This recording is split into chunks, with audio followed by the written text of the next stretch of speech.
Hello, I'm Mark Mathieson. I've been racing the Ford Mustang, number 116, in the Ken Miles Trophy.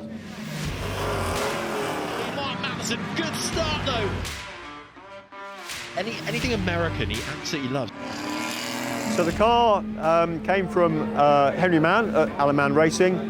He phoned me up about 2 years ago, said, Mark, I've got this lovely car, came in from California, I've just finished preparing it for a race spec. Do you know anyone who might want to buy it? Apparently I did, because I ended up owning it. So it's my first race in this Mustang, so I first drove it 8 weeks ago. So I've been doing some testing, got up to speed. Rob's my partner in the car, Rob Huff, has helped me an awful lot.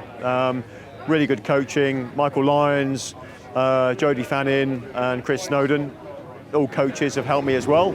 So it's been an intense program. So I was out there, Rob qualified it on the front row, got a good start, and then I think it comes down to racecraft and experience. So I lost a few places on the first corner, but then had a fantastic time really. It's fast and furious, a lot more challenging than you ever think it might be. But we came in to plan about midfield, Rob took it on, and then drove it back up to P6. Fantastic effort. Brilliant drive from Rob as well. And Rob Huff, of course, is making his way back up towards the front end of the field. Got a few. So he is just very relaxed about everything, takes it all in his stride, and it makes it actually quite easy to deal with a new challenge like this. In summary, the car's got really good power to weight. The brakes aren't very good, and the tyres don't have much grip. So you end up doing a lot of sliding around. I'm involved in all forms of energy, I suppose, and so you can view fuel as a storage medium for energy, so batteries is a similar approach, but fuel's got the advantage that it's very energy dense. So that's why we've stuck with it for so long. The problem is, obviously, it generates emissions, it's not sustainable, so you can actually make fuel, as we're running here today, that is fully sustainable in full cycle. So that is going to be one of the options going forward. There'll be a combination of electric and sustainable fuels and other forms of energy as well, such as hydrogen.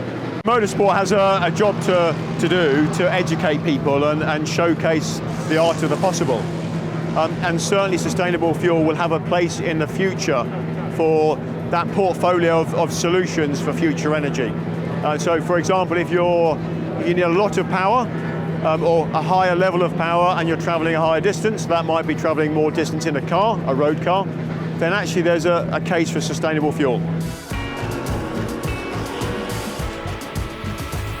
Yeah, so my father, Stuart Mathieson, worked for Alan Mann back in the 1960s, so he was the engine man.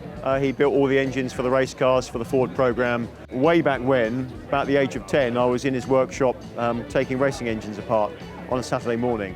And then I kind of got involved in racing from the age of 13, went off and got qualified with mechanical engineering at Bath University, and then got my first job, and then went into Formula One with a company called Ilmore Engineering, that then turned into Mercedes powertrain in Formula One. So I ended up running the Formula One program for Mercedes for about 10 years. I went from Mercedes into McLaren, was chief engineer for powertrain in the automotive business, so we set up the new car company.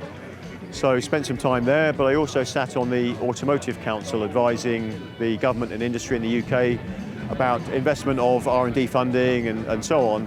And because of that connection, I got the phone call early on in the COVID pandemic, and they asked, could we help make ventilators? So they thought F1 might be able to help out. So had a very good network around UK F1 teams. And so we mobilised UK F1 and UK industry, some of the big players, Ford were included in that, Siemens, Rolls-Royce, Airbus.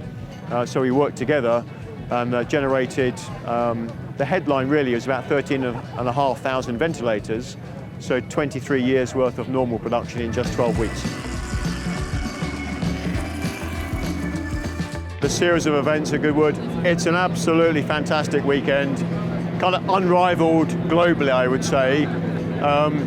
We met with the Duke earlier in the weekend, and I have to say the Duke and his team here have done an incredible job over the last 30 years or so to build what what it is today.